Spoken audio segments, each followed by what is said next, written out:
नमस्कार, मैं हूँ विजय विद्रोही। हमारे साथ आज एक जानी-मानी शख्सियत है, परिचय का कोई मोहताज नहीं है वो। पूर्व गवर्नर हैं, बीजेपी के वरिष्ठ नेता रहे हैं, सत्यपाल मलिक जी। अभी भी बीजेपी से तो हैं आप नहीं, जो है, बीजेपी मैंने छोड़ दी। छोड़ तो दी। गवर्नर होते ही पार्टी खत्म हो जाती है। अच्छा, आप मुझे ये बताइए जैसे पहलवानों का धरना चल रहा है और अब तो एफआईआर भी दर्ज हो गई हैं और वो 7 जो महिला पहलवान हैं उन्होंने ये भी बयान दिए हैं कि किस तरह से ब्रिजभूषण शरण सिंह ने होटल हो, रेस्टोरेंट हो, घर हो, कहाँ-कहाँ यौन शोषण किया। उसके बावजूद कोई एक्शन नहीं हो रहा। अब इसमें मैं क्या बताऊँ, ये तो शर्म की बात है, इस तरह की बात होना। तो चरण सिंह जी कहते थे कि कोई महिला जब चार्ज लगाती है और वो अपनी एक तरह से इज्जत दांव पे लगाती है, उसमें गवाही की भी जरूरत नहीं होनी चाहिए, फौरन गिरफ्तारी होनी चाहिए। कुछ कोई एक्शन नहीं हो रहा है। पॉस्को एक्ट भी यही कहता है। हाँ, पॉस्को एक्ट भी यही कहता है। पॉस्को एक्ट लगाया हुआ है लेकिन उसको लागू नहीं कर रहे हैं। आपको लगता है जैसे ब्रिजभूषण शरण सिंह ने कहा कि प्रधानमंत्री कहेंगे या अमित शाह कहेंगे तो मैं इस्तीफा दे दूँगा। तो उसकी क्या जरूरत है? तुम में अगर कॉन्सेंस हो तो तुम्हें खुद ही दे देना चाहिए। और प्रधानमंत्री जी को क्यों नहीं कहना चाहिए? गाना सुन रहा था मैं, कोई लड़की गा रही कि पीएम तेरे तेरे मुंह में छाले पड़ गए क्या जो तू नहीं बोल रहा है लड़कियों के सवाल पे? तो ऐसा क्या मोह है प्रधानमंत्री जी को ब्रिजभूषण शरण सिंह जैसे विवादास्पद नेता से? एरोगेंस है कि हम कोई परवाह नहीं करते, जो चाहो करो, कोई कुछ ही कहे, हमें कोई परवाह नहीं है। अगर यही बात होती तो फिर किसानों के जो कानून थे, जो 3 काले उसने भी कानून। कहा 6 महीने तक तो कुछ नहीं किया। वो तो मैंने उनको डराया सिखों से और ये बताया कि किन से आप लड़ रहे हो, आपको पता नहीं है, ये 300 साल नहीं भूलते हैं। और मिसेस गांधी ने महामृत्युंजय कराया था इसके बाद, ब्लू स्टार के बाद। इनसे आप झगड़ा मत करो। तो ये डरे तब इन्होंने वापस लिया, कोई मोहब्बत में वापस नहीं लिया इन्होंने। आपको क्या लगता है ये जो महिला पहलवानों का आंदोलन है, जिसमें जी। अब खाप पंचायतें भी शामिल हो रही है, किसान के प्रतिनिधि भी शामिल हो रहे हैं, तो एक बड़ा पॉलिटिकल मुद्दा पंजाब, हरियाणा, पश्चिमी ये उत्तर बिल्कुल प्रदेश, बनेगा। राजस्थान। परसों 15 तारीख को चंद्रशेखर रावण जो दलितों का नेता है अपकमिंग, वो बैठ रहा है। मैं जा रहा हूँ उसके धरने पे, इनके पक्ष में बैठ रहा है। तो वहाँ भी ये चेतावनी दी गई है शायद 20 मई तक एक्शन नहीं हुआ तो 21 हाँ, मई वो से। तो उन्होंने दी है, पर ये तो दलित नेता है, इसके जाने से तो वो जो जात का इल्जाम लगाते थे वो भी खत्म हो जाएगा। और जब ये जीत के आती तब इनकी जात नहीं देखते हो। आपकी हम यहाँ की क्या भूमिका देखें? किसकी? आपकी ये पहलवानों के आंदोलन मैं में? तो सबसे पहले गया इनके, आप गए थे और अब बिल्कुल। जाऊंगा जिस दिन ये बैठेगा चंद्रशेखर। इनकी मदद कर रहा हूँ हर तरह से। तो आपको लगता है कि लोकसभा चुनाव के संदर्भ में भी चूंकि 50% देश में महिलाएं हैं, चूंकि ये जानी पहचानी पहलवान पूरा नहीं, इसका बड़ा भारी रोल होगा। इनको कुछ दिन बाद पता चलेगा, फिर ये माफी मांग के वापस करेंगे। बेटी बचाओ बेटी हाँ, का बताइए। नारा देते हैं और फिर इस तरह की हरकत है। एक सवाल और उठता है कि कर्नाटक में माना जा रहा है कि बीजेपी हार जाएगी। तमाम जो ओपिनियन पोल है वो इसी तरफ इशारा कर रहे हैं। आपको लगता है कि उसके बाद प्रधानमंत्री जी के रवैये में कुछ नरमी देखेंगे या और सख्ती देखेंगे? नहीं, नरमी आनी चाहिए वैसे तो, पर पता नहीं वो जिस बनावट के हैं क्या करेंगे। अगर बीजेपी हार गई कर्नाटक में तो पहलवानों के मामले में बृजभूषण शरण सिंह का इस्तीफा हो जाएगा, क्या आपको लगता है? हो जाना चाहिए बिल्कुल। और जीत गई तो बिल्कुल नहीं होगा। नहीं, जीत गई तो भी इस्तीफा, इस्तीफा तो इन्हें कराना ही पड़ेगा ग्रेजुएशन से। संवैधानिक संस्थाओं को खत्म करना, ईडी के जरिए, इनकम टैक्स हाँ, के देखिए जरिए, क्या क्या सीबीआई हो के रहा है। जरिए, तो कहाँ जा रहे हैं हम लोग? हम लोग अनरिटन इमरजेंसी की तरफ जा रहे हैं। ये इमरजेंसी से ज्यादा खराब दौर है। ये बहुमत का की गुंडागर्दी है। बिल्कुल आप कह सकते हैं बहुमत की गुंडागर्दी है, घमंड है। और पूरी दुनिया कुछ नहीं है मेरे सामने, ये एटीट्यूड है। ये लोगों की दलील है इन लोगों की, साहब हम चुनाव जीतते हैं। चुनाव जीतते हैं तो जनता मुहर लगा देती है हमारे हर फैसले पे। तो आप कौन होते हैं बोलने? अब आएंगे चुनाव तो 24 का भी आएगा। अब कर्नाटक का आ ही रहा है, 3 स्टेट का हो रहा है, पता चल जाएगा। आप 2024 का क्या सिनेरियो देखते हैं? 2024 में ये तय हो गया है पोजीशन में कि एक उम्मीदवार के मुकाबले एक उम्मीदवार खड़ा होगा और उस सूरत में ये 100% हार जाएंगे। स्टेट वाइज डिस्कस करने को तैयार हूँ मैं आपके साथ। आपकी क्या भूमिका रहेगी इसमें? मैं कैंपेन करूंगा, मैं कोई चुनाव नहीं लड़ूंगा, किसी पार्टी में नहीं जाऊंगा, बट ओपोजिशन के जो वर्थवाइल कैंडिडेट्स होंगे उनके लिए कैंपेन करूंगा। यानी कांग्रेस के कुछ उम्मीदवार हो किसी का सकते हैं, हो, समाजवादी पार्टी किसी कुछ किसी का हो। आपकी कभी अभी बात हुई हाल के दिनों में नीतीश कुमार से या ममता बनर्जी से? नहीं, या इधर तो नहीं हुई, पहले होती थी। पिछली बार भी आपको क्या लगता है कि अगर पुलवामा नहीं होता तो बीजेपी अपने दम पर उस रूप में सत्ता में नहीं आता? हाँ, अब की तो बिल्कुल नहीं आएगी। पुलवामा इतने नीचे तक चला गया है, अब लोग सोते से जगे। अरे ये हो गया, हमारे बच्चे मरवा दिए उन्होंने, जहाज नहीं दिए और उसकी जांच नहीं कराई और उसको पाकिस्तान की तरफ से सरका के और इलेक्शन करा दिया।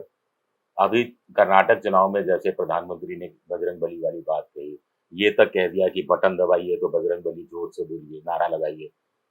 आप इसे इनका क्या तो सोचते हैं? भाई, मैं तो कुछ कमेंट नहीं करना चाहता हूँ, तो वही कर सकते हैं इस तरह के काम। लेकिन चुनाव आयोग की भूमिका को लेकर चुनाव आयोग को एक्शन लेना चाहिए था इनके खिलाफ, the way he was using name of Bajrang Bali. क्या एक्शन लेना चाहिए? एक्शन इनसे नोट मांगना चाहिए था, जवाब अगर इन्हीं सेटिस्फैक्ट्री देते तो इनके खिलाफ एक्शन करना चाहिए।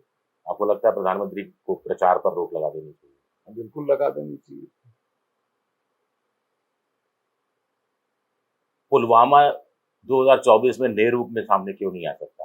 अगर ये लोग चुनाव जीतने के लिए कुछ भी कर सकते हैं। नहीं, पुलवामा तो आ चुका है। आई एम टेलिंग यू, मुझे इतने फोन आते हैं, इतने इंटीरियर से, गांवों से, कि मलिक साहब आपने बड़ा उपकार किया, सच बता दिया हमें।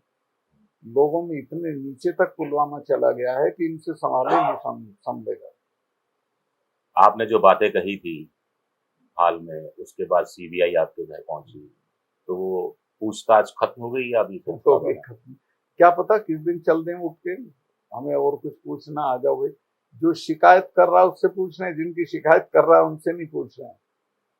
और आपको लगता है राम माधव और दूसरे लोगों से भी आगे पूछताछ कोई करें? पूछताछ नहीं हुई अभी तक। आपसे वो क्या जानना चाह रहे थे फिर? मेरे से जानना चाह रहे थे क्या हुआ, कैसे हुआ, किसी ने आपको ऑफर किया क्या? मैंने कहा नहीं, मुझे तो नहीं किया, मैं झूठ कैसे बोल दूं। पर इसमें ये लोग इन्वॉल्व थे, मैंने सबके नाम बता दिए, सारे प्राइम मिनिस्टर के लोग थे। किसी से पूछताछ नहीं हुई। यही मामला पहलवानों के मसले पर भी हो रहा है कि वो जो महिला पहलवानों ने एफआईआर दर्ज कराई, जो बातें कही, आज ही इकोनॉमिक टाइम्स में छपा है कि उनकी जो एथिक्स कमेटी थी मैरी कॉम वाली, उसमें इन्होंने अपने बयान दर्ज कराए तो वीडियो रिकॉर्डिंग ऑन ऑफ बीच में कर दी गई और ये कहा गया कि अरे आपको गलतफहमी हो गई होगी, बृजभूषण शरण सिंह ऐसे आदमी नहीं है। आपको लगता है मामला पूरा ढकने की कोशिश हो रही है? पूरा पूरा एक्शन करना होता तो अभी तक कर चुके होते, पर ये इतना जल्दी से दबेगा नहीं, ये बहुत दूर तक जाएगा। बीजेपी के लोग मोदी जी को विश्व गुरु कहते हैं, आपकी नजर में क्या है? भाई मैं तो, मेरी नजर में मोदी जी अच्छे भले आदमी हैं, बट विश्व गुरु होने लायक तो नहीं, गुरु होने लायक भी नहीं है।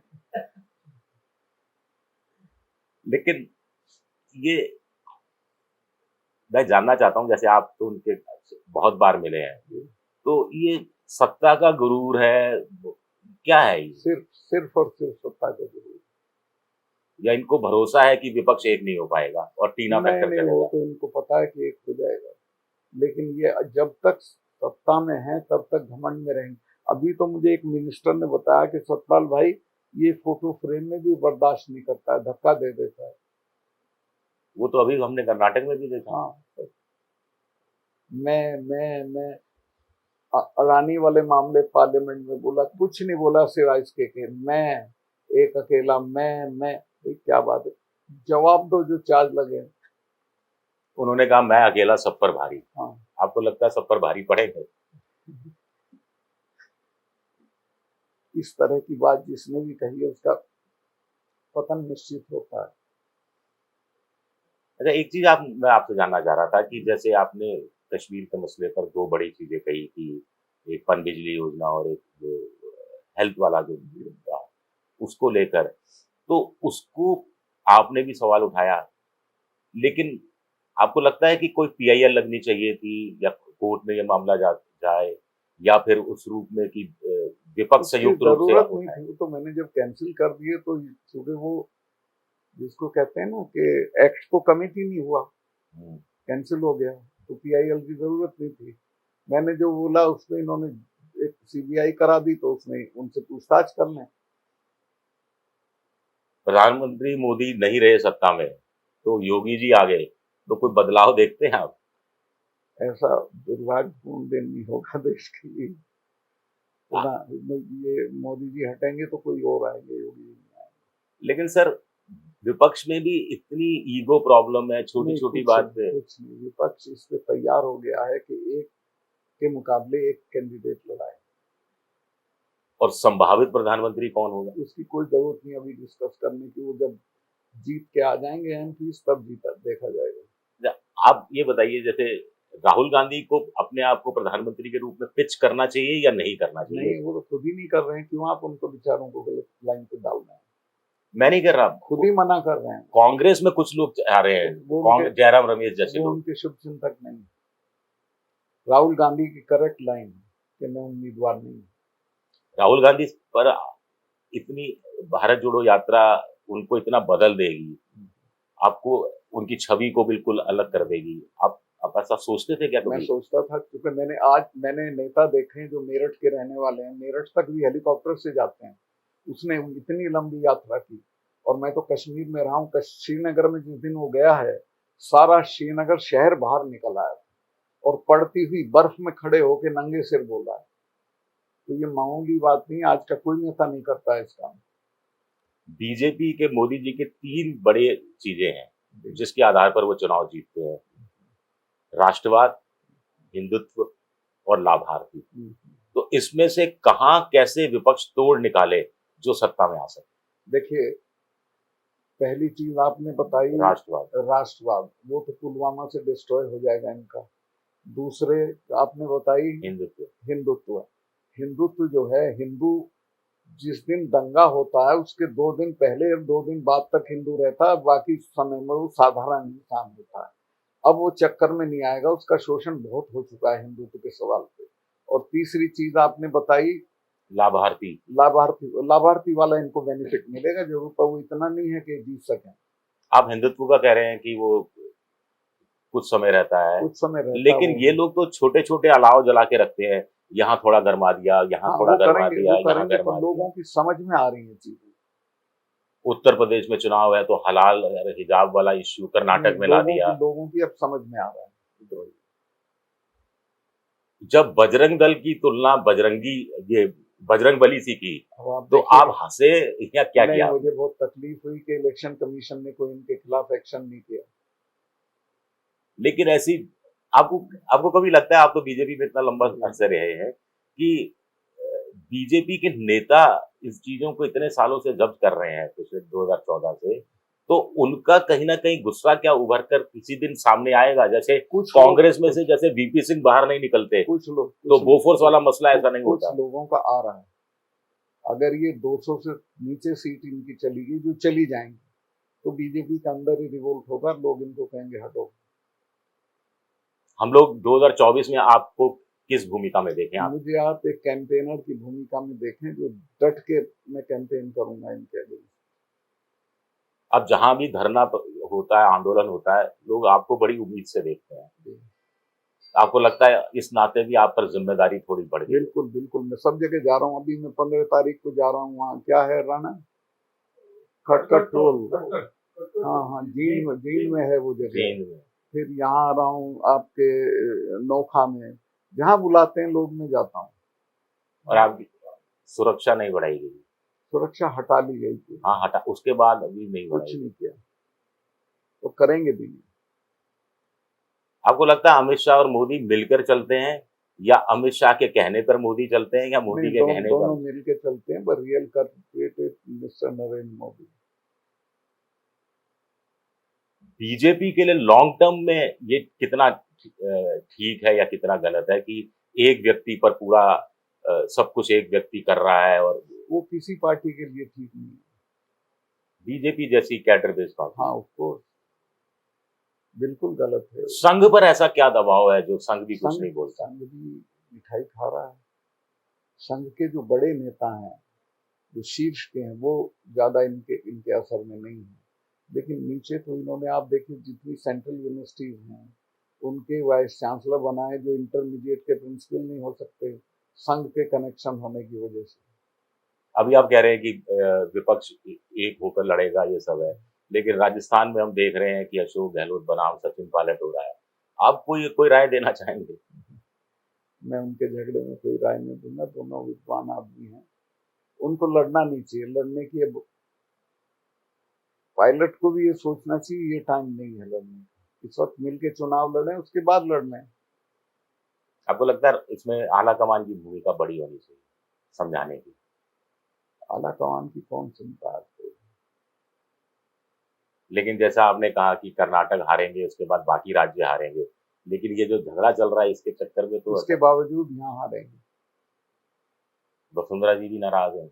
हाँ, वसुंधरा जी को ये लाएंगे नहीं, और वसुंधरा जी हरवा देगी इनको गहलोत जी से मिलके।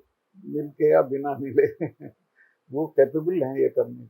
अच्छा, आपको लगता है कि अशोक गहलोत और सचिन पायलट का झगड़ा राहुल गांधी को ज्यादा आसानी से सुलझाना चाहिए था? सुलझाना चाहिए, अभी भी देर नहीं है।